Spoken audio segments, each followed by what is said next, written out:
কবে এসেছেন? House that not this Bangladesh host America. আমি আজকে আমেরিকা মনে করেন যে হাই আমি রওনা দিছি। আমেরিকার থেকে কি কাজ করছেন আপনি? হাও নদীর ভিতরে কয় কি রে আমি গরমে বাসি না বাংলাদেশে শালার বাংলাদেশ থেকে আমি যাবো আমেরিকা একটু শান্তির নাকি শালা বাতাসের লাগে শরীরটা আরাম পায় যাইব। আর নদীর ভিতরে কয় আমারে কলে এই আপনি কি কি গেল জানি মানে host that is not very very thanks. Bangladesh গরম, খুব গরম। আমেরিকা গরম গরম আরো ঠান্ডা আছে। ইউ আর ঠান্ড। আপনার তো ফোন আসছে কেন? কি কারণ?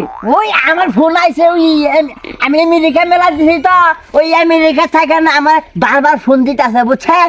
আমার অনেক 10 টাকা বাড়ি আছে এই কুড়ি কুড়ি টাকা আছে। আমার বাংলাদেশে থাকুন না গাছপালা নতা নলা তরুণ মাতা সব কাজ জ্বালাইছে আর গরমে সুদানে থাকা যায় না বুঝছেন।